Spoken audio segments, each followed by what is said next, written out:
आज हम बात करते हैं प्रश्नावली नंबर 5.2 की, जिसका पहला सवाल ये है, निम्नलिखित सारणी में रिक्त स्थानों को भरिए जहां एपी का प्रथम पद सार्वभौमांतर और अन्वय पद आपको दिया गया है। इनमें से आपको 4 में से 3 मान दिए जाएंगे, एक आपको ज्ञात करना है। तो इसमें पहला सवाल लेते हैं हम। ए का मान जिसमें दिया है 7, डी का मान दिया है 3, एन का मान दिया है 8 और ए एन का मान आपको ज्ञात करना है। तो सबसे पहले ये है कि ए एन क्या होता है। ठीक है, तो इसके अंदर हम देखते हैं कि ए एन होता क्या है। तो ए एन की अगर मैं बात करूं तो मैंने पीछे की वीडियो में आपको बताया था कि ए एन क्या होता है। यहाँ पर भी आप देख लो, यहाँ देखो पहला पद ए होता है, दूसरा ए डी, अगर सामान्य रूप की बात करूं a + 2d a + 3d, ऐसे मान चल रहा है। ये कौन सा पद है? फर्स्ट है, ये सेकंड है यानी a2, ये a1 है, ये a3 है, और अगर a + n-1d, ये कौन सा पद है? n। तो यहाँ देखो, अगर मैं यहाँ 1 लूँ तो d का मान यहाँ क्या है? 0। अगर यहाँ 2 लूँ तो d का मान कितना है? 1। अगर यहाँ 3 है तो d का मान कितने हैं? 2। ऐसे ही अगर a 4 यानी 4 लूँ तो d का मान कितना है? 3। यानी यहाँ जो मान आ रहा है उससे एक कम मान ऊपर आपको लेना है। तो यहाँ देखो, यहाँ n आ रहा है तो यहाँ क्या आ जाएगा? n-1। ठीक है, तो यहाँ देखो आपको ए एन का मान ज्ञात करना है। तो सबसे पहले ए एन वाला सूत्र आपको पता होना चाहिए, जो होता है a + n-1d। यहाँ सूत्र रखो, मान रखो। ए एन का मान आपको ज्ञात करना है। डी का मान कितना है? ए का मान कितना है? 7 + n का मान 8 - 1, डी का मान कितना है? 3। तो ए एन बराबर 7 + 8 में से 1 गया 7 × 3, तो मान आएगा 7 + में 7 ये 21। 21 और 7 कितने होते हैं? 28। तो यहाँ ए एन का मान कितना आ गया? 28। तो यहाँ लिख दोगे आप 28। ठीक है, आगे देखो सेकंड क्वेश्चन, जहाँ a बराबर आपको दिया है -18, d का मान आपको ज्ञात करना है, n का मान आपको दिया है 10 और a n का मान दिया है 0। तो यहाँ देखो a n का मान आपको दिया गया है। ठीक है, तो सबसे पहले किसका सूत्र लगाओगे? a n वाला। तो a n बराबर होता है a + n-1। तो यहाँ a n का मान आपको दिया है 0, a का मान -18 + n का मान 10 - 1, d का मान आपको ज्ञात करना है। तो -18 इस साइड लेके आओगे तो +18 बराबर 10 में से 1 गया 9 गुणा में d। तो यहाँ देखो d बराबर 9d के गुणा में है, बराबर में लेके जाएंगे तो किस में चला जाएगा? भाग में। तो d का मान आ गया 2। तो यहाँ देखो d का मान कितना आ गया? 2। तो यहाँ क्या लिख दोगे? 2। इसी प्रकार अगर मैं तीसरे सवाल की बात करूं तो देखो,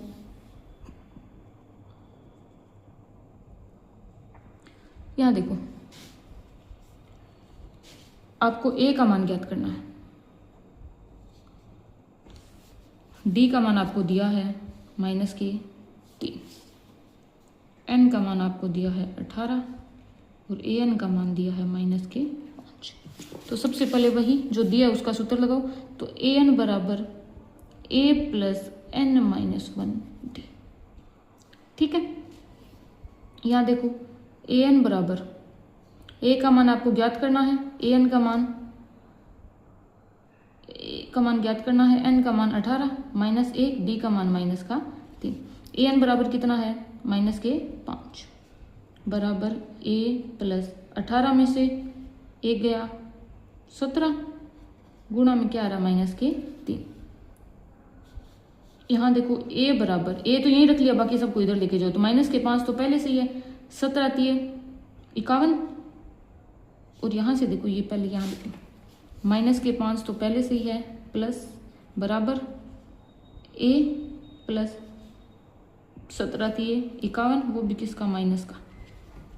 ठीक है, अब यहाँ देखो a तो यहीं रख लिया, -5 यहाँ है, अगर -51 को इस साइड लेके आओगे तो किसका हो जाएगा? प्लस का 51। तो यहाँ से a का मान आ गया। अब देखो प्लस का 51 है और -5 है, विपरीत चिन्ह है तो घटेंगे। 51 में से 5 गया 46। ठीक है, वो भी किसका? प्लस का। तो इस प्रकार हमने तीसरे सवाल की बात की। अब बात करते हैं चौथे सवाल की। चौथे सवाल में आपको दिया है ए बराबर -18.9, डी बराबर 2.5, एन का मान ज्ञात करना है और ए एन बराबर दिया है 3.6। ये आपको सवाल दिया है। तो सबसे पहले सूत्र लगाओगे ए एन वाला। ए एन बराबर होता है ए प्लस एन माइनस 1 डी।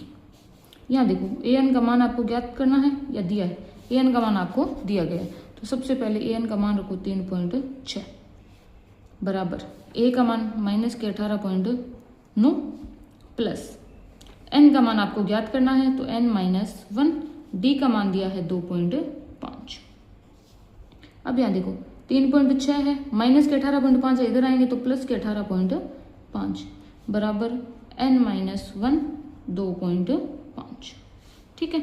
अब देखो यहाँ पे अगर 3.6 में 18.5 में जोड़ो तो देखो कितना आएगा। तो यहाँ देखो जोड़ते हैं, 3.6 में जोड़ना है आपको 18.9, 9 और 6 15, 80 लेख, पॉइंट का पॉइंट, 8 और 3 11, 11 और 1 12, 80 लेख, 1 और 1 2, यानी आ गया 22.5 बराबर एन माइनस 1 2.5। यहाँ देखो एन माइनस 1 के गुणा में 2.5, इस साइड लेके आओगे तो भाग में 2.5 बराबर एन माइनस 1। तो यहाँ से देखो एक पॉइंट से पॉइंट कट गया तो मान आया 225/25 बराबर एन माइनस 1। यहाँ से देखो 25 से काटें तो कितना आएगा, 25 निम्मा 225, तो n माइनस 1 बराबर आ गया 9। तो यहाँ से देखो n बराबर प्लस का एक इस साइड आएगा तो माइनस का एक इस साइड आएगा तो प्लस का एक, तो यहाँ से n बराबर आ गया 10। तो यहाँ लिखोगे, यहाँ देखो पीछे वाले सवाल में a का मान आया था 46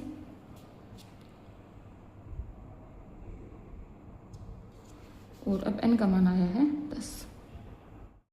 अब हम बात करते हैं सवाल नंबर 5 की।